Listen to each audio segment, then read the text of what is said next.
Last time on Square Roots. Knock knock. Who's there? Interrupting cow. Interrupting cow? Who? Darlin!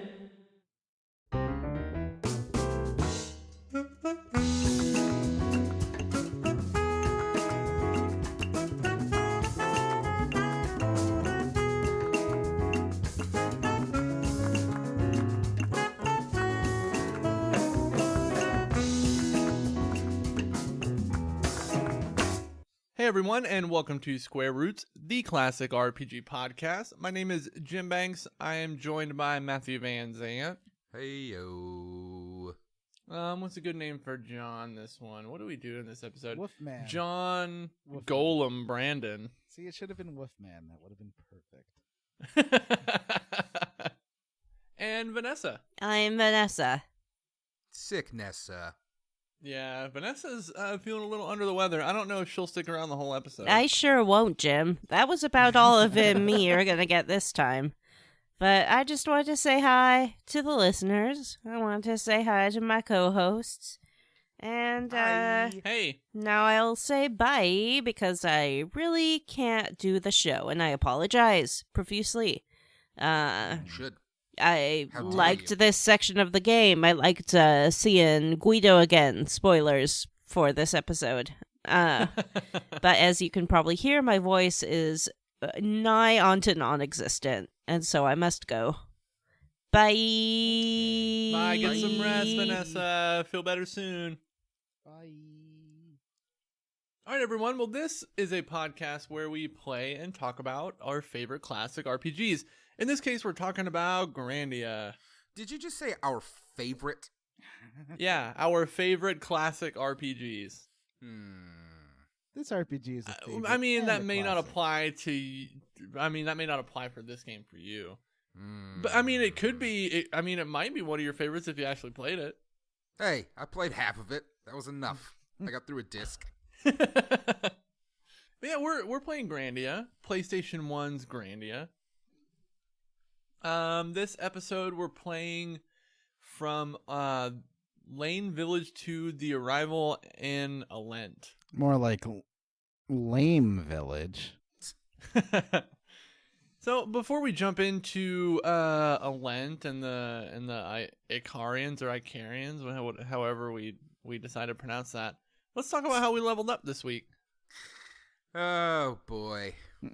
Well, in the game, they definitely say Icarian, but as I think I said the other episode, it's perfectly Texan of you to say Icarian. It's Icarian, but it's like, Those Icarians. yeah, Iran Call and the Iraq. police. Yep. Don't make me call the police, the ambulance, Library. mama, nuclear. Nuclear? Matthew, are No, you nuclear. Nuclear. chewing? Nice. Nice. Oh, we got Jim to say. We'll have to get Jim to say all those words today. I don't have that much of a Texas accent. You don't. I don't know Yeah. what John's talking about. Yeah, John. You live in I'm from Texas. Texas. I know what a Texas accent sounds like. You better tell me sorry. Sorry, guys. Now say it in French. Je suis désolé, mes gars. That was way too many words Aw. to say sorry. It's one word. Désolé. France is stupid. All right. Who wants to go first? John, how did you level up, or how are you currently leveling up? I am on vacation, so Woohoo! Matthew has to edit. Again. And again, 3 weeks in a row. But yeah, let's see. I met my nephew. Let's call him H. And he is very cute. And I hung out with my other nephew as well. We'll call him G. And he is also very cute. I hung out with my brother, who we'll call Dr. Nick. He's cool. Riviera. Yes. And what else have I done? I saw A Quiet Place. Ooh, did you like it? Yeah. It's a little more Jesus-y than I thought it was going to be. Oh, really? Jesus-y? It was a little Jesus-y. In what way? I didn't pick that up at all. Let's see. listening to unborn children's heartbeats, praying at the table, the whole. But there was actually a baby in her tummy. That has nothing to do with Jesus. Okay. Okay. Babies equal Jesus. Well, I like to pray to the baby Jesus. Mhm, He's so mhm. cute and tiny. I'm just saying they were a good family of Christians, and that's what the adventure was about. I have not seen it. I hope to, though. So you went and saw The Quiet Place, but not Avengers. Yeah, I haven't seen that yet. Maybe I'll see that tomorrow. I have time during the day. I could go see a matinee. Ooh. Do you That's want to always come fun. to a matinee, Matt? N-A? I always go to matinees because I'm Matt. Yeah, exactly. And yeah, I'm sure I did other exciting things. Oh, yes. Okay, last thing. I went to a Filipino fast food restaurant which has opened a branch in Scarborough, Ontario, and it was called Jollibee's. And it's cheap and very good, and everyone was super happy and friendly, and like you have to wait in line for an hour and a half because it's brand new and super popular, and there's a lot of Filipino people in Toronto. And Was the food good? yeah, the food was really, really good. I recommend the chicken, and the gravy is fantastic. Everyone there is like, "Oh wow, is this your first time? You're gonna love it. I hope you come back." And it wasn't just the staff saying that. It would be normal if it was the staff, but it was everyone in the restaurant. That's weird. Yes. That sounds pretty culty. Beard is weird. It was no. It's just it's super friendly. So I recommend going to a Jollibee's if you live in one of the states, provinces, or countries that has a Jollibee. There's one in Houston, Texas. Ooh. Yes. Kind of close to me. Yeah, it's fun. It's definitely different. It's very different. There's these mango pies that are everyone's favorite, except I don't like mango. So it was not What's mine. it called? Jolly Bees? Yeah, Jollibee, and their logo is this bee, and it's very cute. Matthew, Yes. how did you level up? Legend of Zelda Breath of the Wild Master Quest is fucking hard, y'all. It's hard. What does it change? So hard. It's hard. All of the monsters are leveled up. You get killed super easy. Okay. I went around and collected a bunch of shrines and got the Master Sword.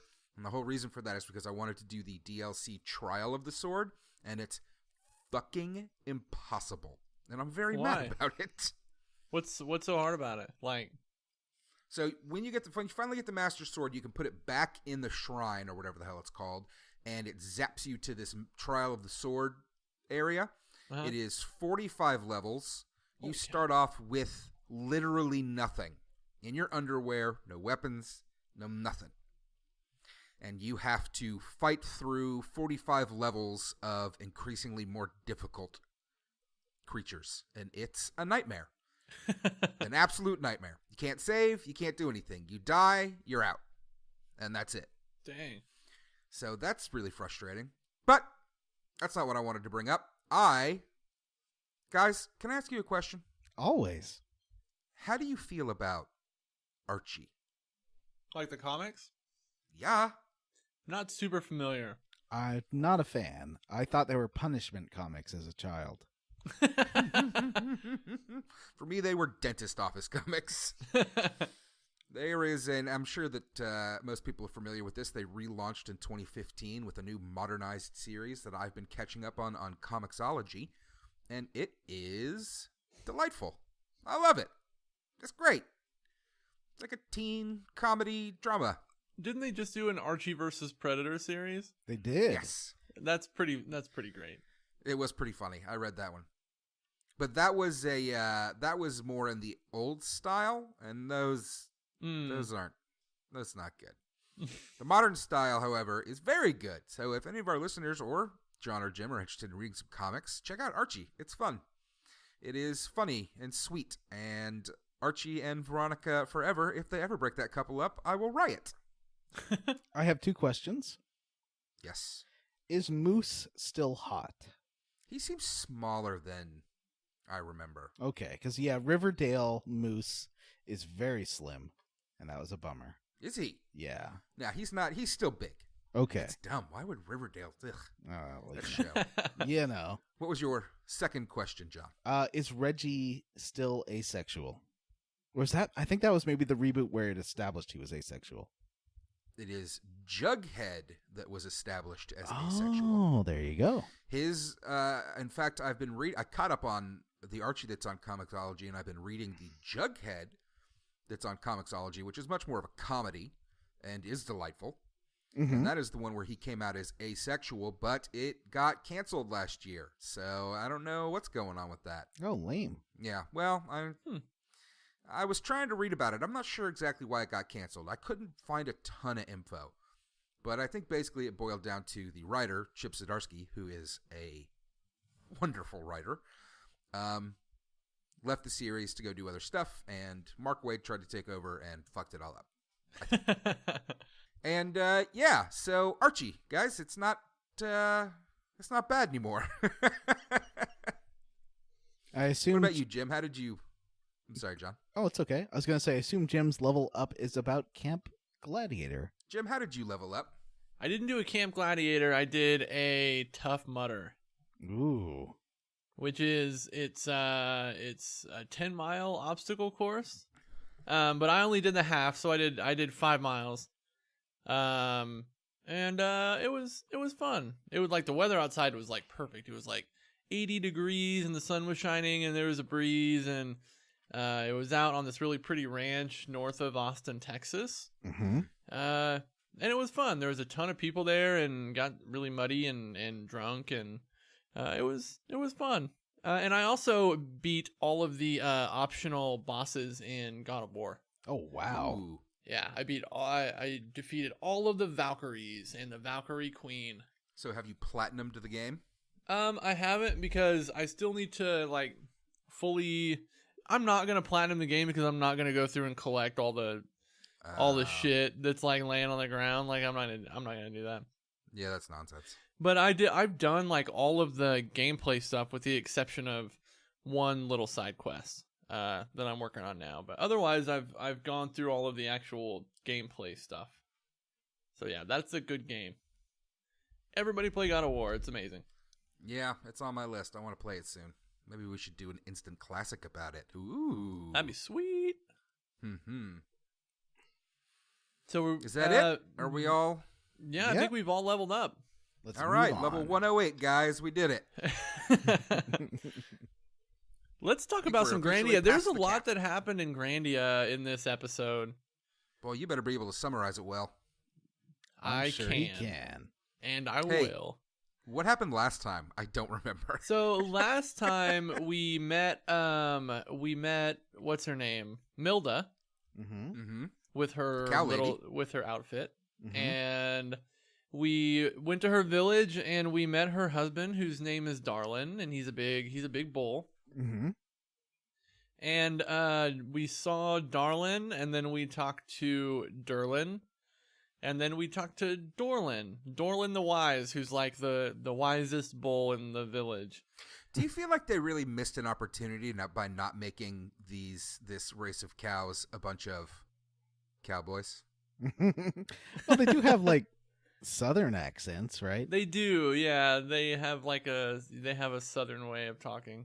So maybe that's the subtle joke they're going for. Maybe. This game does get pretty weird at this point. A little bit. Yeah, because you find out that Dorlin you find out that Dorlin is he's like senile now because he lost his horn, and that's where all of his knowledge is stored, is in his horn. So now he's stupid. Yes. He can't remember anything. He thinks you're other people. He's just obsessed with Liete. Yeah. In a creepy way. Yeah. And you're told that you can go find his horn. It's in the Old Lane village that they had to abandon because Gaia wrecked it. Mm-hmm. And in the last village that Gaia wrecked, which was Old Cafu village where Rap's parents are from, Gaia just turned all those people to stone. In Old Lane, Gaia like distorted time and space to like suck the village into another dimension. Now, we had a discussion on the last episode about how Gaia only attacked that one village, which we were wrong about, but they didn't. It seems like they didn't know that Gaia could bend space and time like that, and things are pretty messed up. Yeah, the whole area, the whole next area, Old Lane Village, where you have to go to find Dorland's horn, it's really trippy and weird. Reminds me a Who's bit Gaia? of Gaia's a big bad. Gaia's Oh. like the Jenova of this game, and they're like Yeah. Jenova-ing it up and like using it to get ultimate power and feeding it spirit stones, I think, and souls and Mm. stuff. Yeah, spirits and junk. Yeah, and it did remind me a bit of Kingdom Hearts' Alice in Wonderland level with all the sort of distorted, twisty houses. Interesting. Yeah, there were a lot of houses that were like laid over on their side, and in order to get to the next like screen in the dungeon, you had to go through the front door and you'd be transported to like another level. Yeah, this dungeon wasn't bad. It's pretty fun. No, was there a boss at the end of this dungeon? I don't remember. Yes, there was a boss. Like once you get to this weird branching path in the space area, Uh-huh. and there was a boss. Oh, that's right. So you meet, there's like a Gaia sprout Mm-hmm. at the end, and it poops out one of the robots. Yeah. Yeah, it poops out one of the Gaia battler robots, and you got to fight it. Ah, yes, you do have to fight another one of those. Yeah. These robots are not super interesting to fight. No, they're not. They're also super easy. Yeah, at this point, I think I'm a little overpowered because I've done the side quest areas, and I'm just plowing through these guys. I know, so am I. I think like at this point, I think Justin was level 28 or 29. Mm-hmm. And so after you beat this guy, a battler, you find the chunk of horn that was left in Dorland's house, and make a hasty retreat back to the front. By that I mean you still have to go through all the dungeon backwards. Which This is like one of 3 times you have to do that in this episode. it's not great. But we go back to Lane and give Dorland his horn, and he becomes smart and wise again. Well, I like that you kind of just like glue it back on, right? Like there's nothing spiritual or anything Yeah, about it. they just like stick it back on there. One thing I like about talking to Dorland is whenever he's stupid and he's saying stupid things to you, the game inserts it's like the boner sound effect that like used to be in sitcoms where it's like boing. Yes. And you talk to him I- again after he tells you the next plot stuff, and it makes that sound again, but he's like, JK, I'm fine. Yeah. So Dorland tells you that so you show him your Medal of Wisdom that you got from one of those ruins, and he tells you that there is another medal, the Medal of Mhm. Knowledge, that is with the Mogays in Zilpadon, and that when you have both of the medals, you put them in a shrine at the center of town, and it will show you the way to Alent. Is that well, but he says like what we're to doing? get there, you'll need the approval of the elder of the Mogay. That's right. That's it. So you go to Zilpadon. Milda does not go with you. She wants to stay with Darlin. Yeah, I which think is she doesn't fine. like hanging out with the Al-Qaeda that much. Yeah. So you're left with 3 party members again. And we got to go back to Zilpadon and find out what's going on with these Mogay.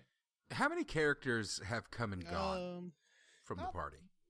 Sue and Gadwin Milda. and Milda, and I'm forgetting somebody. Or am I? know. So far, definitely Sue, Gadwin, and Milda, for sure. Yeah. It's very Fantasy Star. Yeah. Yeah. Well, there's going to be another one coming up, too. Mhm. So we go to Zilpadon and we find the shrine, which is the fountain in the center of town. But you can't open it because it's full of water, which they call barrier water, which I thought was weird. Well, you ain't getting in there. Yeah. Don't drink the barrier water. And this little Don't pee in the barrier water. this little Moge girl comes up and says, "Hey, you need to go talk to the elder. He can let you in." The elder's, in the center of their little district. Mm-hmm. So you go find the elder's house, and guess who it is? It's Guido. Mm-hmm. Well, he does the whole Yoda thing of, "Oh, I'll get the elder in a minute. You just tell me first why you want to go to a Lent." Yeah, and you have to. There's like some questions that you have to pick an explanation as to why you want to go to a Lent. Mm-hmm. And Master Yoda, very strong, very wise. Could you just All right, we're gonna have to tell take me... a minute for a Jim watch. Jim, what are you eating over there? Sorry, I got Is that chicken tenders? no. These are French fries. Well, listeners love the sound of Jim eating. I'm trying to like lean away from the microphone when I'm eating. I haven't Ooh, eaten got all some day. Dairy Queen, huh? Yes, sir. What are you drinking there? Is that a Blizzard? It's a Diet Coke. Oh. It's a lot You less know, interesting. one Go thing get a I was Blizzard. really pleasantly surprised with when I moved to Texas is that the quality of the Dairy Queens here are outstanding. Yes, that's because they are franchised. Yes, Dairy Queens. The Dairy Queens here, at least in like where I live, have like different menus. Mm-hmm. So they have like burgers called Belt Busters. Yeah. I grew up with that stuff, and when I moved here to Texas and the Dairy Queens are garbage, it is still something that crushes to me to this day. Where except you for the run into Blizzards, it's those still Dairy amazing. Queens that are like Dairy Queen / Orange Julius. Yeah, we've got some of those, Mhm. and I can't remember what they call it. Dairy Queen, I think they're called Grillin' Chills, and it's like microwave food. Oh, terrible. gross. Oh, that's not great. But their blizzards are amazing. Mhm. So I keep going back. All right, so where were we before we took our Gym Watch Dairy Queen update? I don't know. Now I'm only we thinking were- about blizzards. We were just finding out that Guido, it's a me, Guido. I am the chief of the elders. I help you get into the fountain. What do you think Guido's favorite kind of blizzard would be? Oh, pistachio. I like Pistachio. so I'm generally pretty annoyed with Guido's character, but his little sound effects he makes in battle because he becomes a party member are awesome. Like when he shoots his little bow and he uses his feet to pull the I love to that. like pull the bow back. Mm-hmm. That's great. Yeah, Matthew. So for Guido to fire the bow, he gets onto his back and uses his feet to help push the bow away from him. It's a really cute Why animation. does he do that? Because he's not strong enough to like pull it back with his arms, so Yeah. he puts his feet on the bow and then uses that to brace so he can like use both of his arms to pull the string back. And also, in terms of amazing character portraits, whenever Oh, he's like a rabbit. Guido is person. happy with you, it does this like has that Pop Team Epic shining eyes and stars all around him. Look that, yeah. It has this Pop Team Epic shining eyes and stars all around him, super happy image that is fantastic. Yeah, when he levels up. Yeah. Or Yeah, anytime he's happy, it cuts to that picture. Oh, okay. I also like, so when he asks you why you're going to a Lent, you have a few choices, and I said to keep exploring because I like exploring. He's like, yeah, but what are you going to do after? You have to choose save people. That's the only way to get his approval. Yes, yeah. And then he pulls a chain and it like flushes all the barrier water out of the shrine. Mm-hmm. Oh, so that's what barrier water means. Yeah. It's a barrier between your butt and the bottom of the toilet. And it does seem like you go to like an alternate dimension or something as soon as you get inside there. Yeah, you open this thing, you put your I think you put your metal in, right? And it opens up a door. Mm-hmm. Mm-hmm. And you go into this big cavern with I actually liked fighting the enemies in this cavern. I thought they were just like the right amount of difficult. Mm-hmm. So it was kind of fun clearing this out, and there's a ton of treasure in this area too. Nothing interesting though, was there? No, no. But you go to the goal here is to get through this big cavernous area and find the shrine that has the other metal in it. Yes. Boy, the boss at the end of this, the Shrine Guardian, I thought that was a legit hard boss. Oh no, I wiped What the is it? floor with that guy. It's just like this big, tall, like samurai guy that's got like a scythe and a big hammer and what? Yeah, like a huge Scythe? axe. Scythe. He's got a Skype. Shut up. Scythe. Was that was the guy with all the different weapons, not with the different heads, right? Yeah, this was the guy who had all the different bladed things. Okay. And Yeah, I thought it was hard at first, but then like I learned like whenever I open a boss battle now, I'll have every character do the diggin' spell. Yep. And like nothing can hurt you after that. Like this guy would kill Justin or Rap in a few hits with his scythe. But once I had everybody cast diggin', he would do 0 damage. That's excellent. Yeah. That's not a bad plan, actually. That sounds like a cheat. Yeah. It is kind of, because like nothing can physically hurt you if you have every character cast it, because it doesn't like it. When you cast it once, you get defense level 1, and then it just keeps stacking up to 3. I will be So it playing makes it Final super Fantasy easy. Tactics in 6 eventually, and both of those games are games you can totally break like this. And I don't think it's cheating. I think it's in the game. Moving on. So Yeah. we get those medals, we get back out, and we're like, okay, let's head back to the Wise Men. Is that what happens here? Yeah. Or is this where this is where the Garlisle forces show up? Is it? Yeah, you leave the shrine and you run into Mullen Okay, wait. and okay. and General Ball.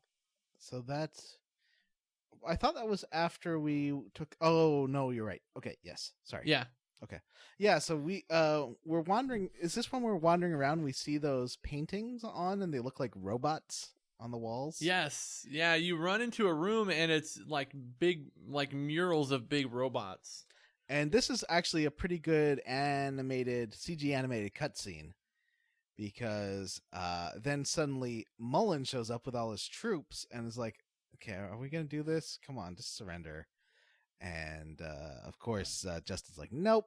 And then suddenly something starts going wrong. Someone's activating something, and all the robots come out of the wall. Yeah, all the paintings turn into real robots. Well, it cuts to Baal and his ship, Mm-hmm. and he's got Lean in this like contraption where he's like sucking her Icarian energy out. Mm-hmm.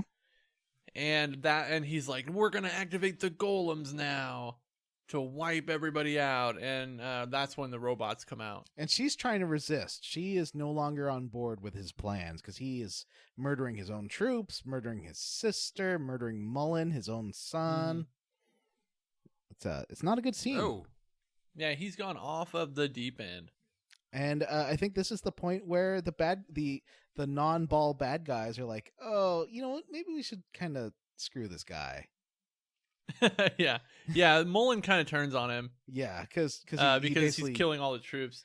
But like these robots show up and just start destroying everything. They kill so many troops. Mm-hmm. They start wrecking the walkway that you're on, so you have to run away.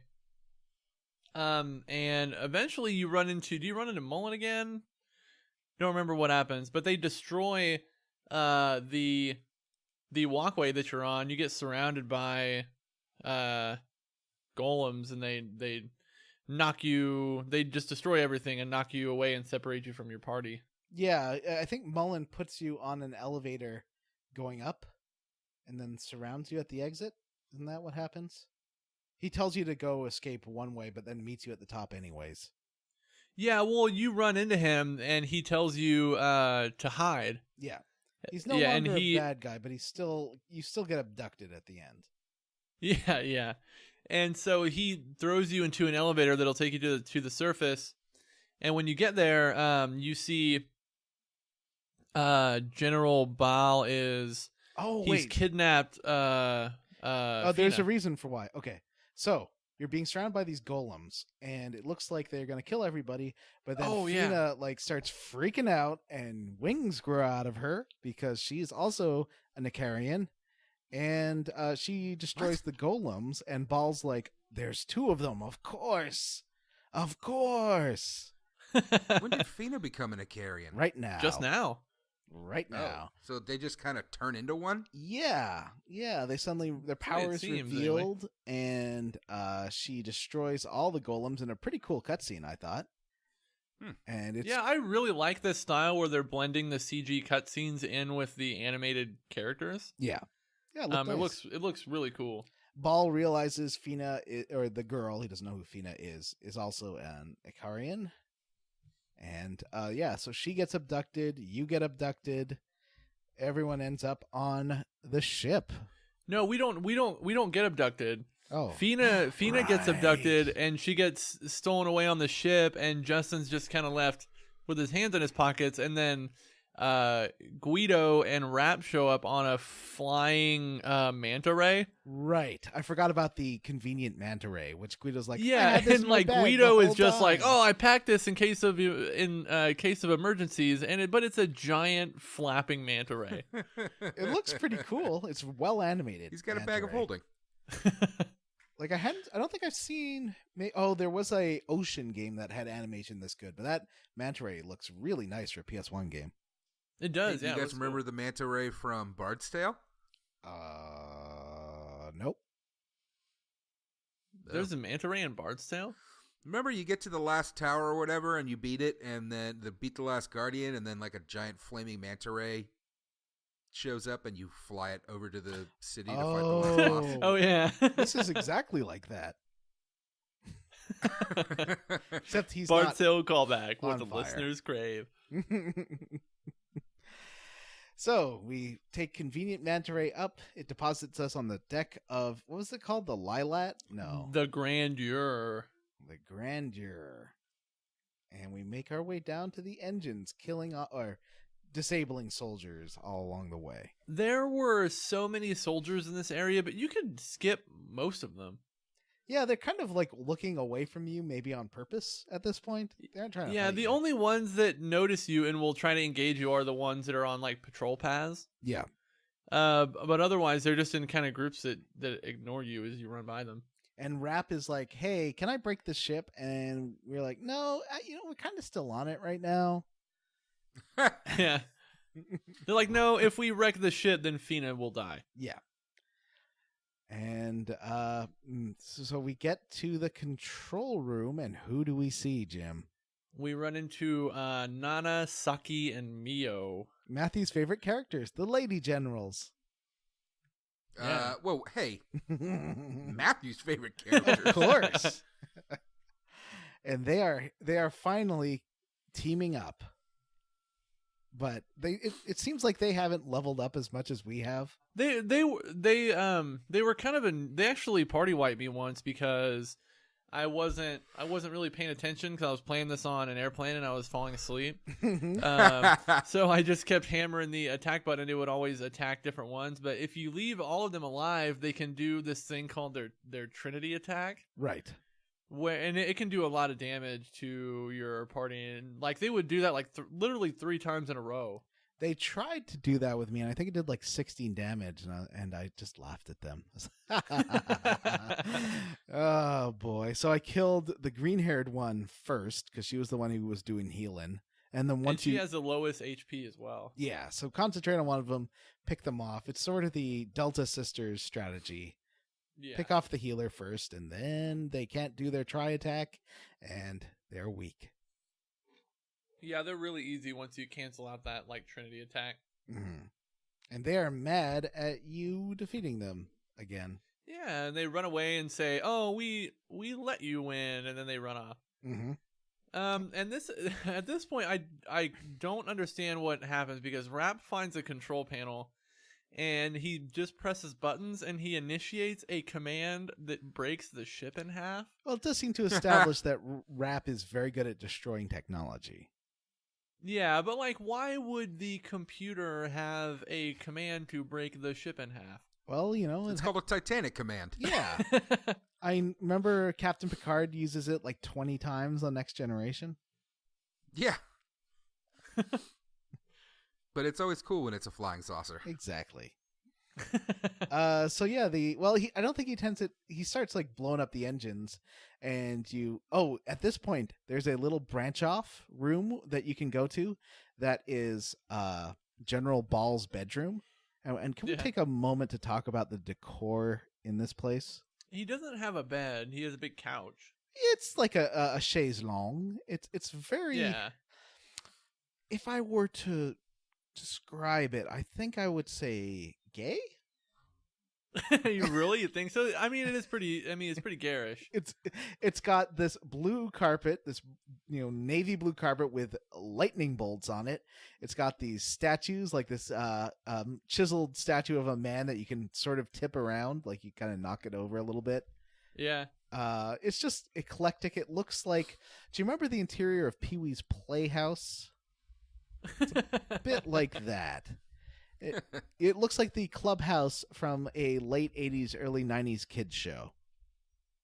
I just love it. It does, yeah.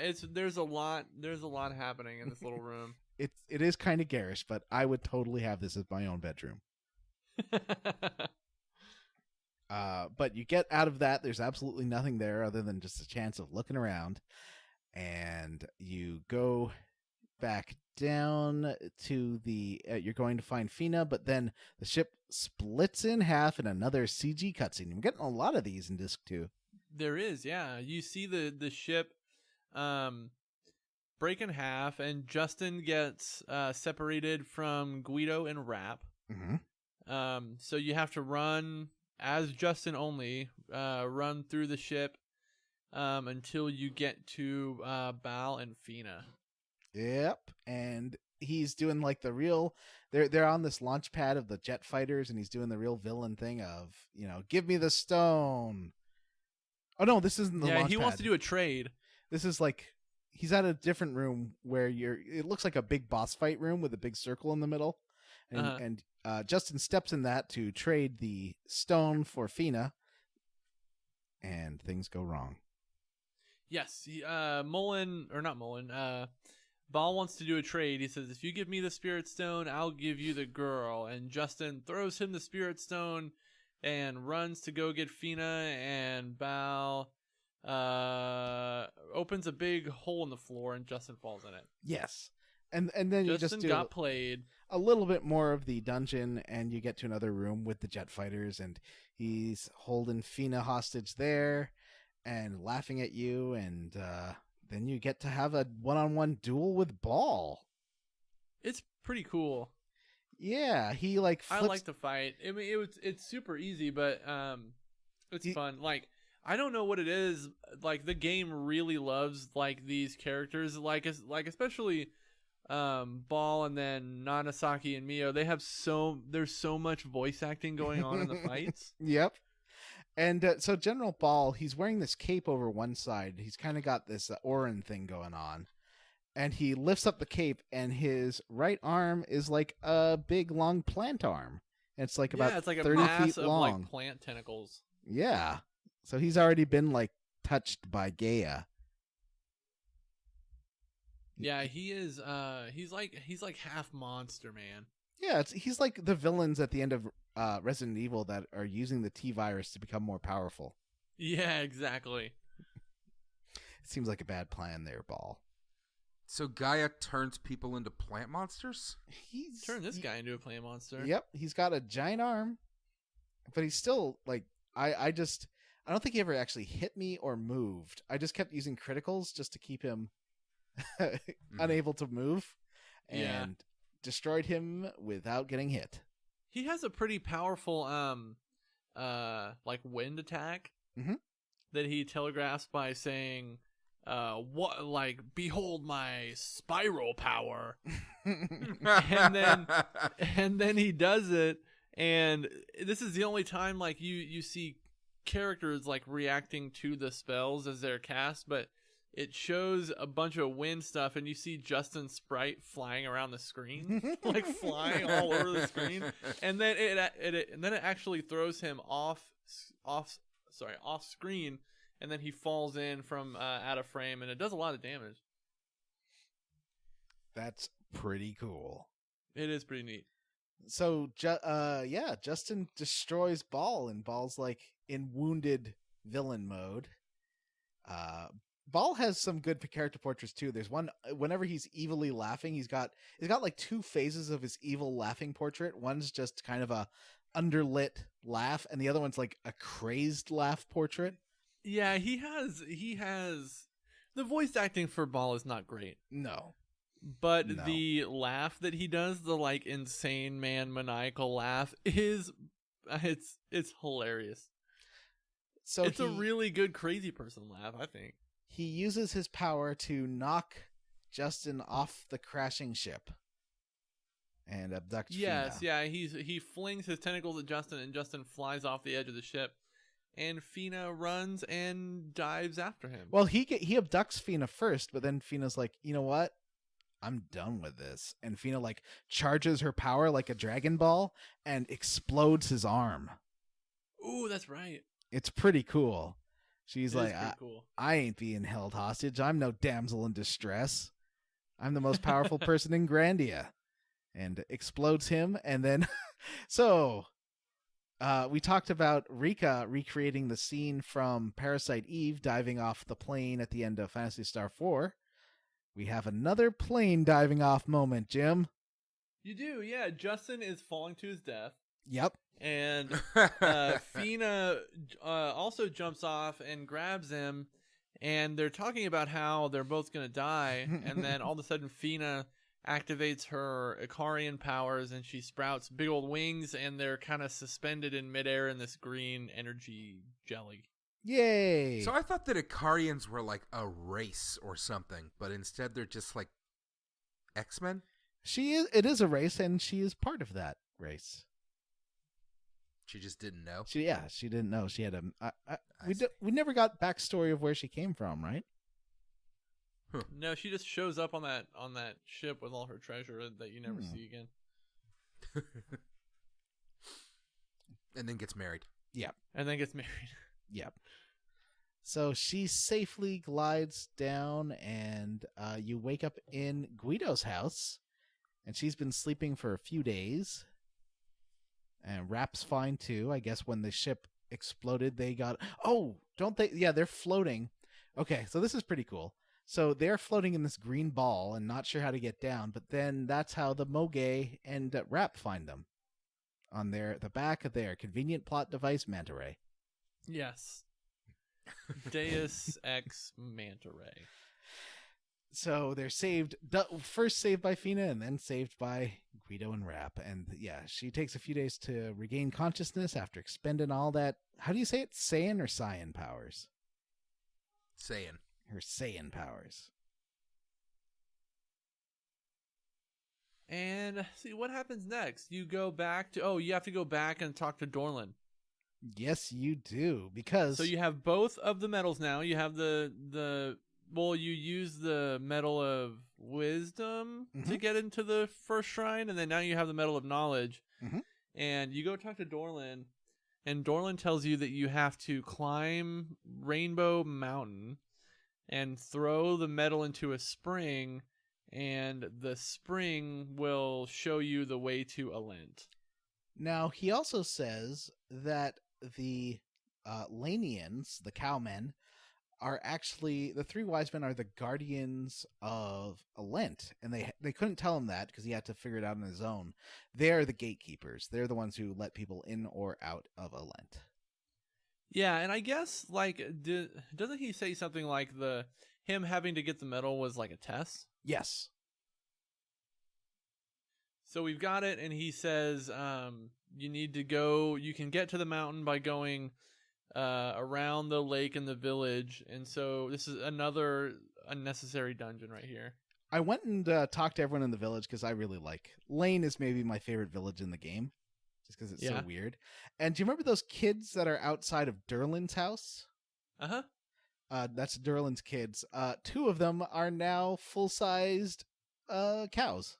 Oh, really? I Yep. didn't notice. And they're much wiser. And the third one's like, I don't want to change. And they're like, well, this is very interesting. We're observing this young one who does not want to transform into his higher state. And I'm glad that we have the opportunity to get firsthand knowledge of the change and the unwillingness to do so. Like, they're just super scientist men. That's pretty weird. It's fun. I do like how much there's just must be pages and pages of dialogue, of optional dialogue in every village. After every event, it changes, it seems. I was floored when I think was it you who sent your game clock Oh, yeah, 52?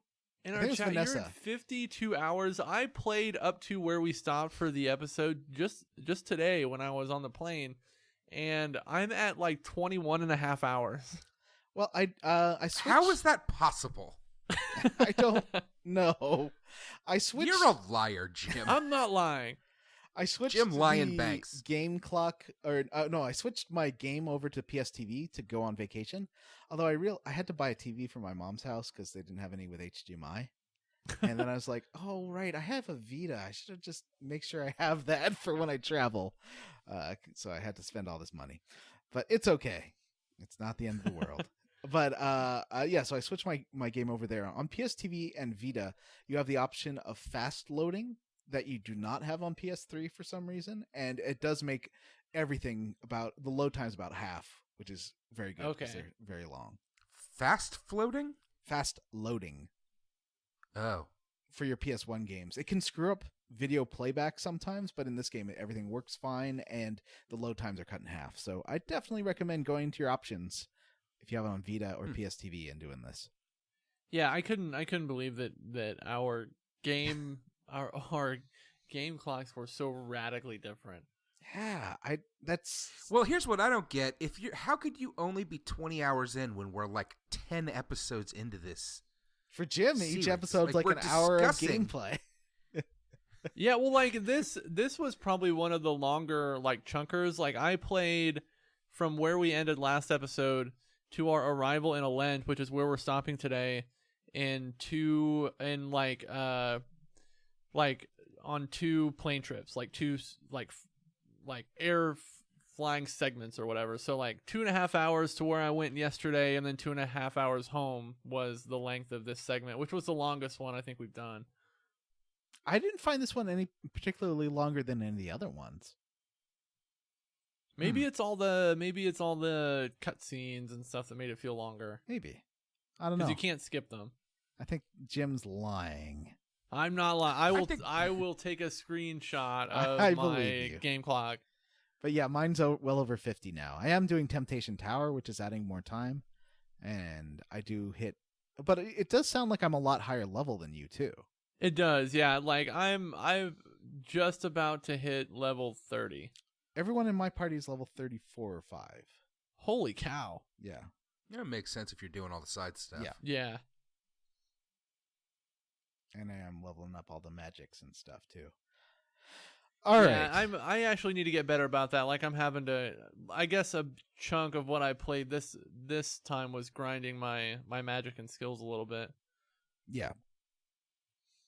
So we decide to go take this path up, and this was a little annoying. It's a kind of a maze with basically it's like two sides of a cliff with ropes in between, Uh-huh. and it takes some doing to get across.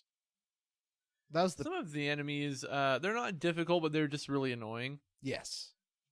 Like they have these red crab things that they're hard to damage physically. Yeah. So you have to sit through lots of spell animations if you want to kill them. I could use Shockwave. Justin's Shockwave would kill them in one hit, and I can use it about 20 times or something. Oh, Well, I not didn't try 20. that. Yeah, that one's pretty good. Shockwave. Justin's specials are so devastating to enemies. Yeah. You can knock a boss out in like 4 Justin turns of just him doing his specials on a boss. Well, I decided during this part, right here on the Rainbow Mountain, I got an ability from Fina called the World's End, and it does 999 damage to every enemy. Are you serious? Yeah, Is that one of her specials that you have to like level up her weapons for? I don't know. It's just it's non-elemental, so it's got like the Icarian symbol, and she sprouts wings and just kills everything. That's crazy. Yeah, I like that one a lot. In the Tower of Temptation, I fought these little brains with wings, and they were super easy enemies, except one of them did a spell called Baboom that I'd never seen it before. And this spell does 350 damage to everybody, and even at my high level, the most I have is 202. So it party wiped, but one of them, I have everyone carry a resurrect potion, which has a like 1 in 4 chance of resurrecting you with full health. Those are great. Yeah. So recommended to have those so you don't party wipe. Ooh, in this wiki entry, it says end of the world, shortened to world end, in the action menu is a level 3 magic spell that is learned when Fina's fire level reaches 27. Oh, well, there you go. So end of the world deals 999 non-elemental damage to all enemies and costs 33 MP to use. It's definitely the best move in the game. And so I'm glad I've been putting so many of those ability ups on Fina, because she's unstoppable now. I was having a lot of problems with her being really underpowered, but now she's doing better. Yay. So Yeah. we get to this fountain, and Guido's like, all right, that's it. It's for me now. You go in on your own, Justino. Yeah, Guido leaves the party. And yeah, he sees you off at this fountain where you throw in the metal, and it lights a green path to the sky. Yeah, you get like sucked up into a rainbow Mm-hmm. that like shoots you into space. And I do love that anytime you travel in this mystic manner in this game, you always cut to them being like, oh, this is weird. Yeah. So you see them on this rainbow road, just kind of wondering, how the heck are we going to get there? How are we going to stop and land? And then Mario blows by you, and he hits you with a turtle shell. Exactly. Uh-huh. Thor's there. Thor's there. Everyone's there. And so, yeah, you take this. Spoiler alert for Avengers Infinity War. Thor is... Well, please don't spoil it. Jesus. Come on. I figured you would, like, tear your headphones off or something. So you see the air castle as you're zooming towards it, and it looks in bad shape. Like, it looks like the air castle from Phantasy Star 4, and it's all like smashed up. It does. It looks just like that. Exactly like it. Yeah, there's like they shoot you into space, the rainbow does, and this is like a Yep. It's just like a like- rainbow does. it's like a half blown out Death Star like planet. Mm-hmm. And it shoots you in like this huge flash of light into the side of it. Yep, and you do not. It's called the Bifrost Gym. Yeah, God. Heimdall was there. And that is how you get to Alent. Uh-huh. You did it. Yay! Let's talk about this just really quick, this first little section of Alent. 3 consecutive boss fights. And you didn't get to save Fun. at the end of the last area you were in either. Right.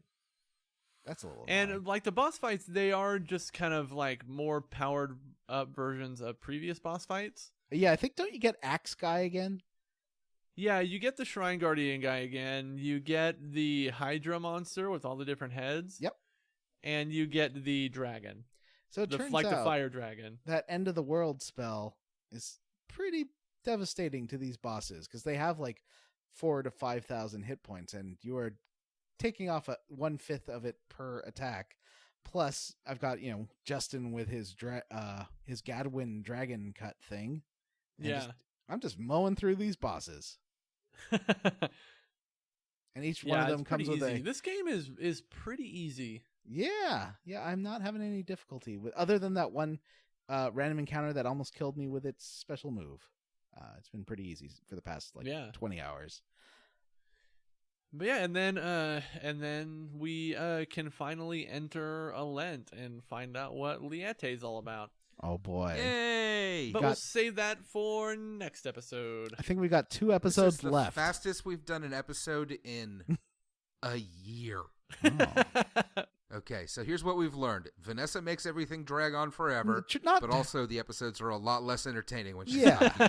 I wouldn't say drag on. She just adds quality content that the listeners love, and I love. She's a content contributor. Exactly. So, yeah, that's Where are we it. playing So does to that for mean the next episode's the last episode? No, there's I two take more. That as a No, we have 2 more episodes. Matthew's like, fuck. We're almost done, folks. It's so close. I'm already playing Fable, guys. How am I going to remember all this stuff I'm doing? Oh. Oh, hey. next game announcement. Didn't we already announce it? No, but now we I thought have. we did. That's fine. It's fine. Yeah, It gives well, people. okay. It gives people a couple of weeks to go get Fable. Are And we you can just calling this let's- the announcement? Yeah, sure. We'll talk about it more when we get to the end of the episode. How's that? Okay. Just bleep that out. Nah. No, I don't do that. All right. There are no bullshit mini games, Mm-mm. so let's move to Squarely Against. Yeah. Hey, wait. We should say where we're gonna play to next time. Okay, where do you want to play to next time? For next episode, we'll be playing through our Return to Zilpaddon. All right. Uh-huh. Excellent. We're almost there. We're almost done with this game. Oh, I am We're so close. ready to play something shorter. And Is it with shorter? Fable? Is the next game shorter? Yeah, Fable is much shorter. It'll be a nice change of pace, though. Yes. A little action, a little Plus, more there's a action-y. lot of really shitty Englishy voice acting. Oh, yes. Oh, there's a lot of that in Fable, huh? Mm-hmm. Yeah, we should go ahead and talk about that. Our next game is Fable. Yay. So are we playing Yeah. the Lost Chapters as well? That's built into the Anniversary don't- Edition, right? Yeah, it's built into the Anniversary Edition, but I don't think we should make that a requirement. Okay. Yeah, because I'm playing. Well, I haven't really decided yet. I have a copy of Fable Anniversary, but I also have like the original Xbox Fable Right. that I can play on my Xbox. Well- So, yeah, I if also have copies of both, and I found the original Xbox version to be unplayably fucking terrible looking. it looks like shit, doesn't it? Mhm. Oh my gosh, it looks awful. It's so That is, the textures, like everything's so dark. yeah. I remember in That is why I 2005, bought the Anniversary Edition. Yeah. I think it was like February 2005, I was at EB Games in Canada, and I was like, oh, maybe I should just pick up San Andreas, see what that's like. And the clerk's like, no, you should get Fable. It's so much more fun. Totally get Fable. So I got Fable, and I played it until everyone just started calling me Chicken Chaser, and I just was like, nope, I'm done. I'm done with this dumb game. So I've never really played it. I love Fable 2 and 3. Well, no, I love Fable 2 and love about half of Fable 3. I never played 3, but man, I love 2. Yeah, 2 is great. 3's pretty entertaining, except for the king stuff. Yes. And the breadcrumb trail. Ugh. I like that. So we're playing Fable. Now I'm playing the Anniversary Edition on the 360, and it is upgraded graphics, and it does include the Lost Chapters, and I plan on playing through that. I actually did some looking into it, and there's also, the story's slightly different. Some of the characters that were more minor in the original version are given a bit more prominence in the Anniversary Edition. Huh, I wonder what the reasoning behind that was. I believe they played roles in the second game as well. Oh, Briar gotcha. Rose was in the second game, right? I don't remember. It's been I don't. 10 Briar years. Rose and like Jack of something. It has been 10 years. So I started playing it, and it's, it's pretty fun.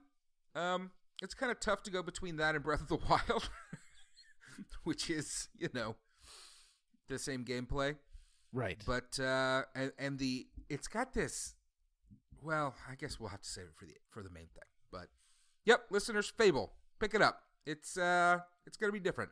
I just looked it up. It's a 20-hour game. Oh, Okay. nice. Nice 5-episoder. We'll get Yeah, that through. I'll the be end able of to June. knock that out in what, like 3 hours? Yeah. Yeah, something like that. Then maybe we'll find some Elder Scrolls or something. Who knows what the fallout of finishing Fable will be? Well, the game after Fable is going to be the patron chosen game. Oh. I know what that one is. You know what it's gonna. I don't know what the Oh, have they already said?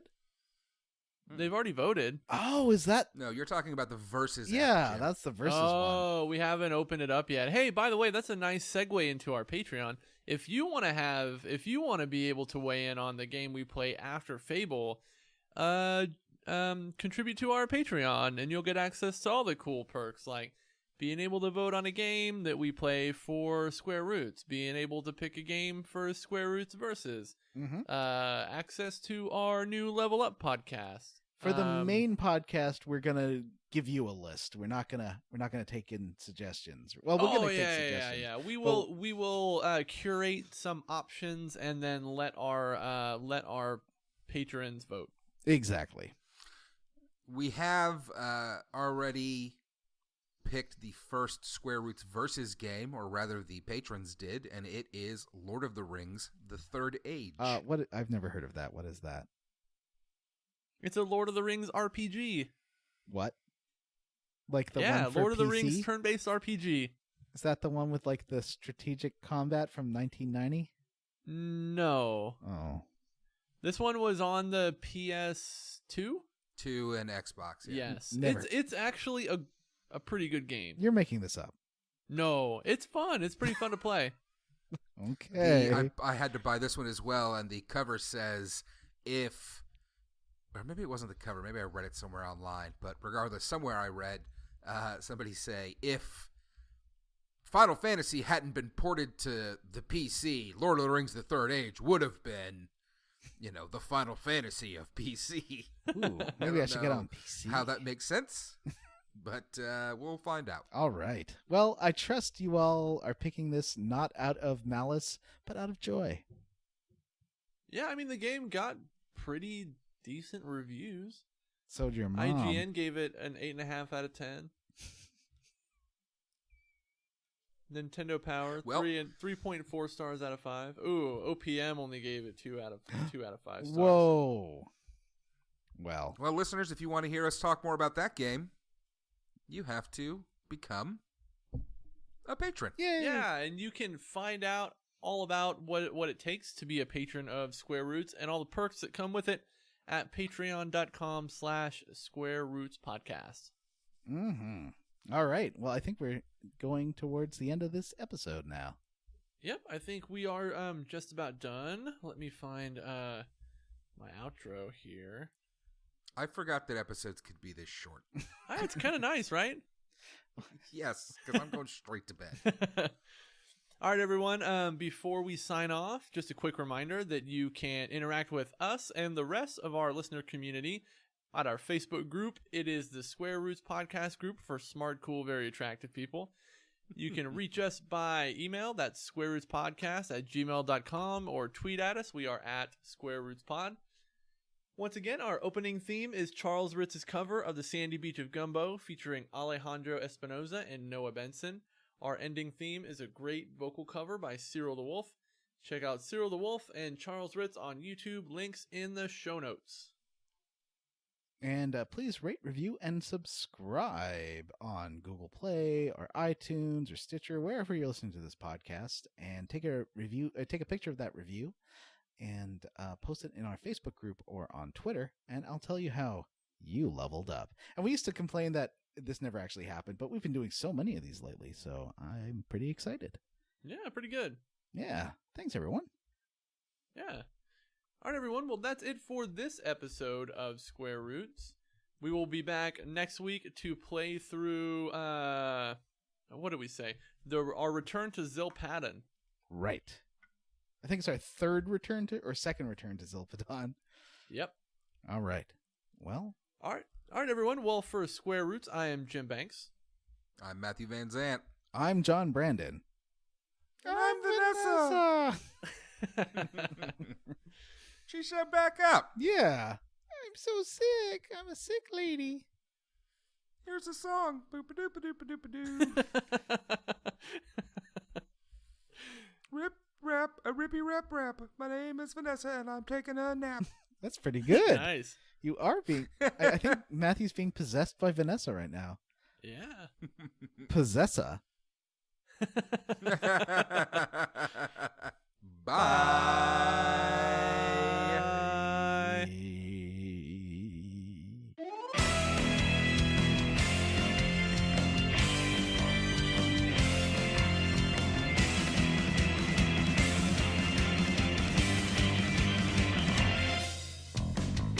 Gleams in my eyes, dreams still in my head, wandering away from the life that I live. Never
suckers from all lost and by.